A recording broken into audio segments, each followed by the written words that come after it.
AI가 완전 1순위 신기술 테마, 신기술 업종이라고 할 수 있습니다. 여전히 반도체가 2차전보다 좋은 단계고요. 당장 주가가 움직일 수 있는 환경은 아닌 거 아닌가? 라는 생각을 할 수 있죠.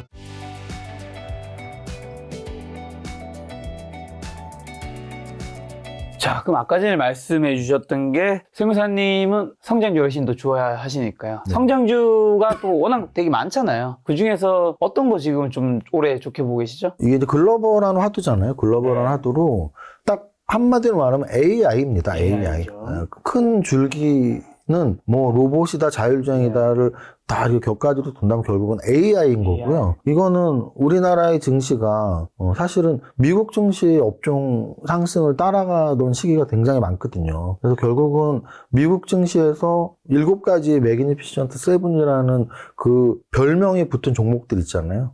시가총액이 큰 애플, MS, 엔비디아 등등의 종목들이 있는데 그 종목들이 공통점을 본다면 그 공통점이 바로 AI라는 거죠. 그래서 그 AI의 신기술들이 막 나오기 시작했던 게 지금 이제 1년이 넘었습니다. 제 기억에 재작년 그러니까 올해가 2024년이니까 2022년 9월쯤에 2022년 9월쯤에 챗GPT가 처음 나왔고요.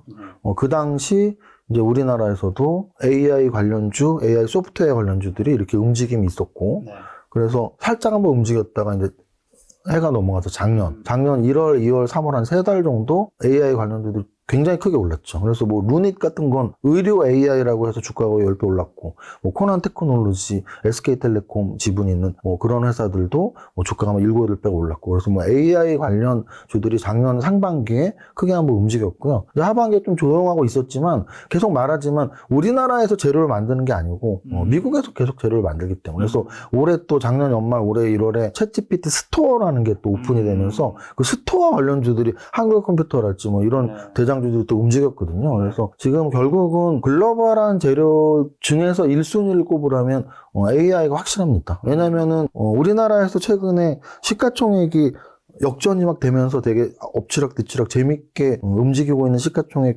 비슷한 두 종목이 현대차하고 기아거든요. 녹화일 기준으로 어제 기아가 현대차의 시총을 넘어섰었어요. 처음이었습니다. 우리나라 그 기아 동생이 형을 넘어섰네요. 그렇죠. 근데 이제 오늘 다시 또 현대차가 상승률이 더 높이 나오면서 현대차가 또 다시 앞질렀는데 이렇게 좀 시총 비슷한 애들이 엎치락뒤치락 하는 관전 포인트들이 있는데 미국에서는 1위 이 기업이 지금 엎치락뒤치락 하는 거죠.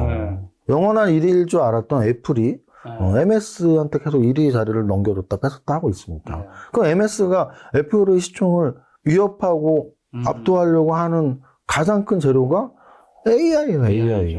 그래서 결국은 글로벌한 이슈 재료 1위는 AI고 우리나라 시장도 언제나 미국의 시장을 따라하고 미국 시장이 재료를 갖다 와서 붙여서 테마를 만들고 이런 거를 기억한다면 AI가 완전 1순위 신기술 테마, 신기술 업종이라고 할 수 있습니다. 네. 근데 2023년에 뭐 AI가 시장을 완전 뒤흔들었고 주가도 그만큼 많이 따라갔는데 많은 사람들이 뭐 2024년, 25년, 26년 앞으로 AI는 쭉 가는 거라는 거에 이제 챗GPT로 인해서라는 거 다른 걸로 의심하지 않을 텐데 주가는 어디까지 땡겨왔는지가 모를 정도로 예를 들면 엔비디아라고 한다면 지금 벌써 $600도 넘어섰는데 주가적인 측면에서는 버블인지 이게 아니면 어느 정도까지 된 건지를 좀 어떻게 알 수 있을까요? 어떻게 보시나요? 사실은 아까 제가 딱 말씀드렸던 저PBR 전통주와 고PBR 성장주의 차이가 딱 여기 이 부분인데요. 저PBR주를 우리가 샀을 때는 주가가 요 정도 오르면 될 것 같아. 그렇죠. 합리적 계산이 가능하고 그럼 나 요 정도에서 팔아야지라는 예측이 가능한 거죠. 못 오르면 뭐 보초 쓰는 마음으로 기다리면 되는 거고. 근데 이제 반대로 이런 성장주 개념의 기업들은 질문하신 것 그대로 이게 도대체 언제까지 이 산업이 성장할 것이고 이 기업이 성장할 것이며 그 끝은 어딘지는 사실은 신도 모르고 아무도 모르는 거죠. 제가 여기서 뭐라고 하는 건 아무 의미가 없습니다. 그러면 그럼 어떻게 하는 건데 몰라요. 끝나야 하는 거예요.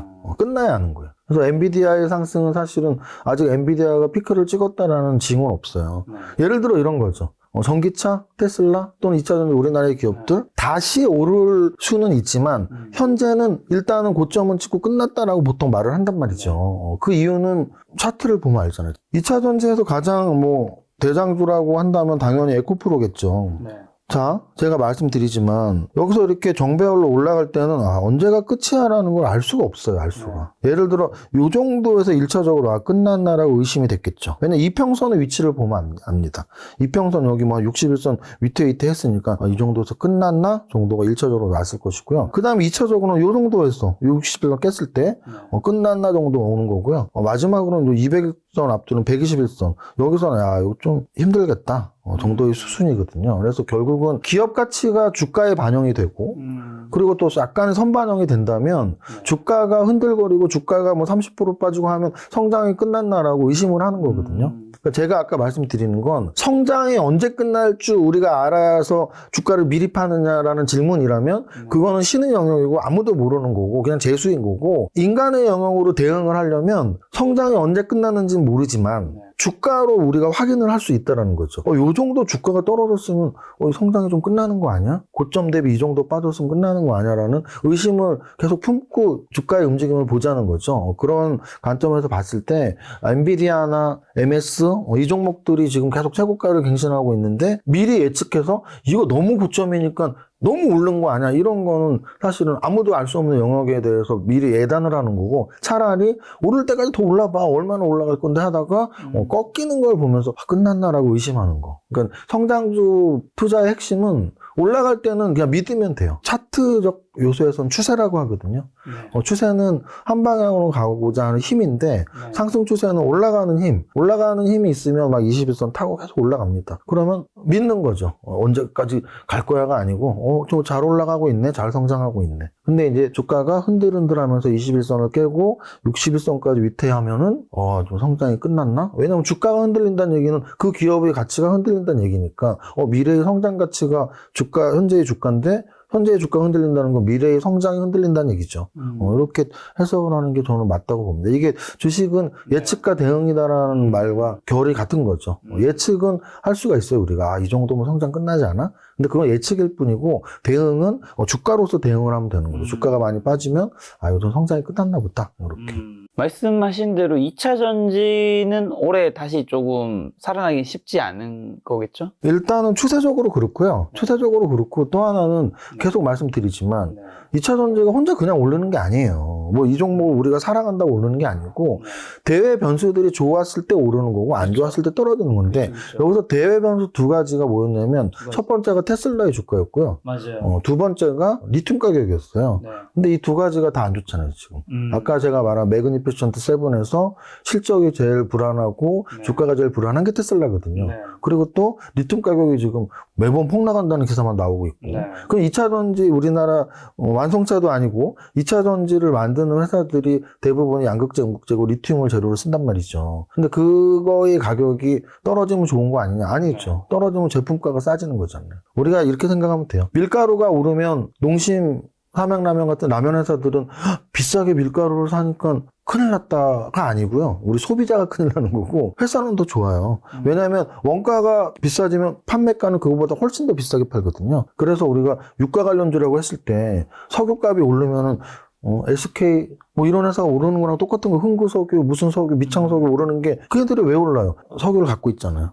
근데 석유값이 오르면 싸게 갖고 있는 거를 팔아서 좋고 판가를 올려서 좋고, 밀가루가 오르면 라면 값을 올려서 좋고 갖고 있는 싸게 산 밀가루가 있어서 좋고. 가격을 올린 명분이 있다는 거죠. 그런데 지금 2차 전지 같은 경우는 리튬을 갖고 있는데 비싸게 산 리튬일 거 아니에요. 비싸게 산 리튬인데 지금 리튬 값은 떨어졌어. 2차 전지 가격은 떨어져야 될 거 아니에요.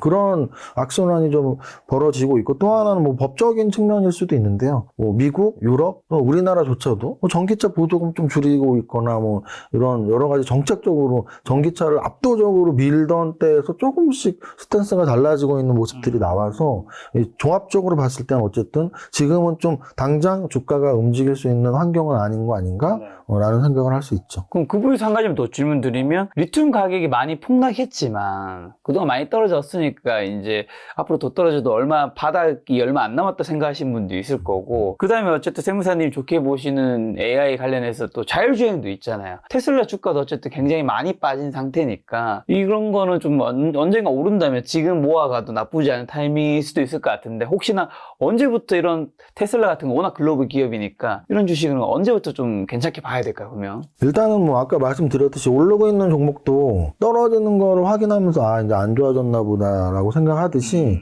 떨어지는 종목들은 좀 이렇게 고개를 들고 올라갈 때 좀 좋아지고 있나라고 시그널이 나오는 거니까, 좀 더 주가가 좋아지고 있나라는 올라가는 시그널이 나올 때 기다리셔야 되는 게 맞고요. 또 하나는 저는 약간 포트폴리오 측면에서 한 번 더 또 강조를 드리고 싶어요. 제가 아마 김작가 TV에 나와서도 한두 번 말씀을 드렸었을 것 같은데요. 그 당시에는 이제 막 이게 좋을 때야, 2차 전지가 좋거나 또는 약간 꺾였을 때, 그럴 때 질문을 받으면 저는 똑같은 말을 했는데요. 포트폴리오에서 50%는 그냥 100%가 2차 전지 분들이 있거든요. 그건 주식 투자의 사실 본질은 어긋나 있다. 왜냐면 우리는 주식 투자를 돈 벌려고 하는 거잖아요. 그러니까. 돈 벌려고 하는데 명확히 학문적으로 말하면 두 가지 수치 싸움이에요. 하나는 수익률, 하나는 위험. 수익률은 높이고 위험은 낮추는 게 주식 투자의 본질이거든요. 그렇지 않다면 나는 그냥 한 종목 몰빵해서 그 종목 주가 올라가서 난 10배거 잡으면 돼. 근데 그게 우리 마음처럼 쉽지 않습니다. 10배거를 잡을 확률도 있지만 반토막 반에도 반토막 나는 종목을 잡을 확률도 있잖아요. 그러면 그게 바로 한 종목을 샀을 때 위험이에요. 위험이 커지는 거죠. 반대로 뭐 100종목을 갖고 있어. 그럼 100종목을 갖고 있으면은 위험은 굉장히 낮습니다. 100종목 중에 하나가 상장 폐지 되더라도 99개가 남았잖아요. 내 계좌에 1% 손해밖에 안 나요. 그런데 오를 때는 100종목 중에 하나가 2배가 나도 내 계좌에 1% 수익밖에 안 나요. 그러니까 종목이 너무 많으면 위험은 관리가 잘 되지만 수익률이 별로 안 나오고, 종목이 하나면 수익률이 10배가 나올 수도 있지만 갑자기 빵원이 될 수도 있는 거죠. 그래서 제가 꼭 말씀드리고 싶은 게, 2차 전지랑 포트폴리오를 제가 왜 연결해서 말하냐면, 저는 이렇게 주식 상담을 가끔 하는데요. 계좌를 보면서 한 3년 전까지, 2년 전까지는 세무사님 저 다 제약바이오에 물려있어라고 하는 분들이 굉장히 많았습니다. 그 이유는 뭐 셀트리온이 급등을 하고, 또 코로나 초기에 뭐 신풍제약 급등하고, 뭐 시젠 급등하고 이러니까 포트의 제약바이오 비중이 막 50%, 80%씩 있었어요. 근데 그 이후에 제가 다 물렸잖아요. 그러니까 이제 물리면 못 파니까 나 제약바이오 비중이 너무 높은데 어떡해요, 이런 상담이 되게 많았거든요. 근데 요즘 계좌 보고 상담하는 분들이 대부분은 2차 전지 어떡해요 굉장히 많습니다. 비중이 50% 이상은 기본이에요. 80% 막. 그러면은 똑같은 상담을 해드려요. 올라갈 때는 이렇게 비중이 높은 게 좋지만 떨어질 때 안 좋은 거잖아요. 그래서 저는 한 업종의 한 3분의 1 정도? 그래서 아까 저한테 2차 전지 뭐 좀 모아가는 건 어떠냐 했을 때 좋습니다. 왜? 어차피 우리나라 주식시장에 투자할 때 업종이 그렇게 다양하진 않아요. 특히나 산업 비중을 본다면 반도체 산업, 자동차 산업, 2차 전지 산업, 제약바이오 산업, 인터넷 산업, 이렇게 굵직한 거 5개거든요. 그러면은 내가 뭐 1억을 투자한다면 뭐 2천만 원은 반도체, 뭐 2천만 원은 자동차, 2천만 원은 2차 전지 하면 돼요. 그래서 만약에 지금 2차 전지가 없다면 좀 싸졌는데 좀 사볼까? 뭐 한 20%, 15% 사도 됩니다. 근데 만약에 2차 전지가 많다면 나 계좌에 한 80% 있어. 줄이셔야죠. 주식 투자의 본질이 그건. 그리고 사실 진작 줄이셔야 했는데 이런 본질을 잊고 나는 좀 빨리 수익 크게 내고 싶어라고 하신 건 아닌가? 이렇게 좀 말씀을 드리고 싶습니다.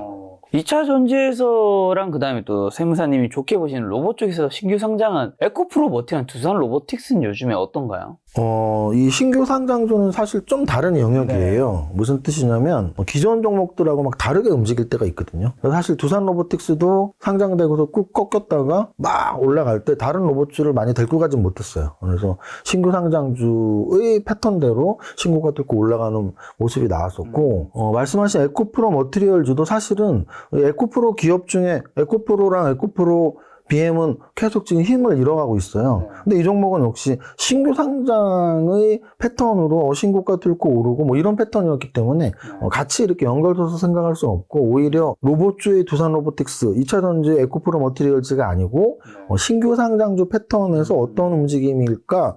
이게 사실 맞아요. 왜냐면 신규 상장주들은 그들만의 패턴이 있어요. 뭐 첫날 뭐 공모가보다 얼마에서 시작할 거냐, 또는 그리고 거기에서 쭉 떨어졌다 올라갈 것이냐, 아니면 쭉 우상할 것이냐 뭐 이런 패턴들이 있으니까 신규 상장 종목 공략할 때는 최근 신규 상장주들의 패턴이 어떤지 이렇게 좀 연구할 필요가 있습니다. 한국과 미국 주식시장도 한번 전망도 여쭤보고 싶은데 많은 분들이 이제 1월 달에 한국 주식시장 굉장히 많이 빠지다 보니까 아씨 역시 미국 주식이나 할 걸 마음 편하게 이렇게 생각하시는데 지금 이 상황에서 어떻게 보면 미국 주식시장 뭐 우상에 되게 좋아 보이지만 굉장히 또 비싼 상태인 거라고 볼 수도 있고 또 어떻게 보면 한국 주식이 굉장히 많이 빠져서 안 좋다고 볼 수 있지만 어떻게 보면 미국 증시에 비해서 저평가라고 볼 수도 있는데 올해 증시 전망 좀 미국, 한국 어떻게 보시면서 올해는 어떤 주식을 좀 사야 될까요? 한국 주식과 미국 주식. 일단 큰 시장에서 어디가 오른쪽 사야지 뭘 사도 사실 오를 확률이 돈을 벌 확률이 높은 거잖아요. 미국 주식 투자냐 한국 주식 투자냐라고 한다면 되게 답변하기는 어려운 부분이에요. 그 이유는 뭐냐면 그러니까 정답은 뭐냐면 뭐 둘 다 관심 있으면 포트폴리오 배분으로 하시면 되는 거예요. 자산 배분 전략이라는 게 있잖아요. 우리가 정말 큰 자산 배분 전략은 내가 주식을 얼마를 할 것이고 부동산을 얼마 갖고 있고 한다면 또는 내 전체 자산에서 주식을 이만큼 30%를 한다면 그 30%의 주식 투자를 미국 주식은 얼마를 하고 한국 주식은 얼마를 하고 뭐 이런 것들이 있단 말이에요. 근데 이제 저는 그런 말씀 드리고 싶어요. 미국 주식에 대한 접근이 좀 어렵다면 한국 주식 하시면 되고요. 난 미국 주식도 뭐 계좌도 열고 뭐 환차손도 뭔지 알고 그 업종들도 대부분 알고 한다면 미국 주식도 내 돈에서 섞어서 하면 되겠죠. 이거는 둘 중에 어느 거를 해야 되냐의 얘기는 아니기 때문이에요. 아까도 말씀드렸지만 내가 주식을 하는데 반도체가 좋아, 2차 전지가 좋아, 반도체가 좋아. 그럼 반도체 100% 사라 그랬나요? 아니잖아요. 반도체 좋아도 그 반도체에서도 한 3분의 1만 사고 안 좋은 2차 전지도 좀 앞으로 좋아질 것 같은데 모아가는 것도 3분의 1 사고 이렇게 사는 거기 때문에 미국 주식이 좋아 한국 주식이 좋아 보다는 내가 자금이 좀 크고 미국 주식을 할 수 있는 여건이 된다면 뭐 기업 분석을 한다든지 아니면 시가총액 큰 종목들은 어느 정도 데이터를 내가 찾아볼 능력이 된다든지 환율에 대한 이해 세금에 대한 이해가 있다면 미국 주식 하셔도 돼요. 근데 이제 어느 게 좋냐는 사실은 또 굉장히 어려운 부분이고 그래도 예측을 한다면 저는 한국 증시가 나쁘진 않을 것이다. 그러니까 이 격차가 왜냐하면 지금 저런 거예요. 계속 왜 우리나라만 못 오르지가 꽤 됐어요. 아까 그렇죠. 차트를 봤지만 우리나라는 지금 전고점 대비 마이너스 30% 수준이에요. 일본은 최근 고점은 다 뚫었고 30년 전 고점까지 다 와 있고요. 그리고 미국도 다우하고 S&P는 지금 여기서도 신고가예요. 그렇게 친다면 저기죠. 저는 주식을 25년 정도 했거든요. 근데 제가 계속 한국 주식만 한다고 하긴 좀 그렇다. 왜냐면 미국 주식도 약간은 하는데 비중이 그렇게 높진 않습니다. 뭐 공부 차원에서 뭐 적당히 하고 있는데요. 한국 주식을 제가 하는 이유는 결국은 길게 봐서는 비슷한 방향으로 가고 또 하나는 정보적 측면에서 분석적 측면 아니면 정보의 수입 측면에서 훨씬 원활하게 이루어질 수 있다는 거예요. 우리가 일어나서 아침에 신문을 보고 또 우리 증권사 리포트를 읽고 이런 것들에 대해서 훨씬 유리하게 작용을 하고 있고 특히 분석의 틀 같은 게 되게 잘 돼 있단 말이에요. 그래서 한국 주식을 하는 거고 만약에 나는 좀 중장기 투자할 건데 난 한 번 사면 1, 2년 갖고 있는데 그러면 미국 주식 하셔도 상관없습니다. 왜냐면 이게 좀 단기 매매보다는 중장기 투자가 미국 주식에 더 어울리고요. 그럼 만약에 미국 주식에 중장기 투자를 한다면 시총 상위 종목 한 30위까지 제한시키는 게 좋을 겁니다. 왜냐하면 그런 아까 말씀드렸던 분석이랄지 정보글들을 보기에 시총이 낮은 애들은 사실은 쉽게 접근하기 쉽지 않거든요. 그래서 그렇게 미국 주식은 정리를 드리고 올해는 한국 주식이 상대적으로 미국 주식보다 더 계속 약하지는 않을 거야. 그 이유는 간단합니다. 여태까지 그럼 주식시장에 30년 제가 했고 앞으로도 막 우리나라 주식시장이 100년, 200년 계속 돼일 텐데 계속 우리나라는 떨어지고 뭐 미국은 오르고 그럴 리는 없단 그런 말이에요. 일은 없죠. 비슷한 방향으로 간다면 최근에 약했다면 다시 좀 강해지고 그런 측면으로 본다면 올해 우리나라가 좀 더 강할 확률이 있다라고 말씀드리는 거고 또 하나는 전체적인 우리나라도 좋고 미국도 좋고 글로벌 증시 전체적인 측면에서는 저는 아직도 좋을 확률은 계속 남아있다고 봐요. 금리 인하의 해이기 때문에 금리 인하의 해랑 기술 진보의 해가 맞물렸어요. 그게 저는 굉장히 중요한 포인트라고 보거든요. 무슨 뜻이냐면 금리 인하는 다른 조건이 일정하다면 금리 인하는 좋은 거예요. 그렇죠. 다른 조건이 일정하다면. 근데 이제 여기서 어떤 조건이 그럼 안 좋게 나올 수가 있어? 기업 실적. 왜냐면 결국 주식시장은 실적이 좋으면 올라가잖아요. 그렇죠. 근데 돈이 많아야 되는데 금리가 올라가면 돈이 없어지니까 안 좋아지는 거고 금리가 떨어지면 돈이 많으니까 좋아지는 거잖아요. 그럼 기업 실적도 좋고 금리도 인하되면 좋은 거죠. 근데 올해 계속 그 얘기가 나오잖아요. 기업 실적, 경기 침체 뭐 이런 얘기들. 결국 기업 실적이 경기 침체로 가려면 기업 실적이 안 좋아져야 되잖아요.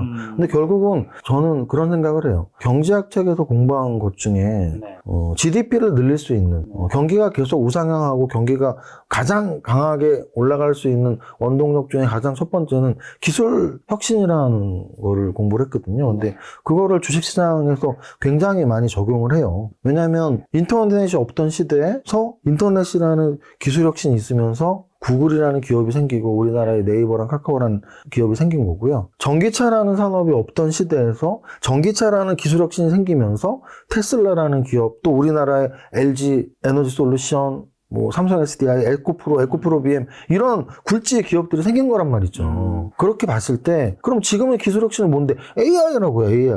AI 기술 혁신은 인터넷 기술 혁신, 전기차 기술 혁신을 뛰어넘는 기술 혁신이란 말이죠. 그러면 지금 금리 인하의 시대야. 금리 인하 시대라서 경기가 침체될까 두려워. 그런데 경기가 침체되지 않고 우상향하는 가장 첫 번째 요건인 기술혁신의 해이기 때문에 저는 금리가 떨어져서 돈도 많이 생기고 기업들의 실적도 AI 때문에 더 좋아지고 이런 선순환을 좀 기대하고 있습니다. 자, 그럼 AI와 관련해서 한국에서도 어쨌든 반도체가 큰 관련이 있는 거잖아요. 대부분의 증권사, 반도체 올해 엄청난 유망 종목 1순위 다 꼽고 있는데 세무사님 지금 어떻게 보시는데요? 저도 일단 작년 한 가을부터였죠. 작년 10월, 11월, 12월, 올해 1월까지 이 흐름들이 반도체가 좋고 2차 전지가 안 좋고는 그냥 주가 차트에 나와 있어요. 한번 대표적으로 한번 볼까요? 자, 한번 시총 상위 종목들의 차트를 보면서 보겠습니다.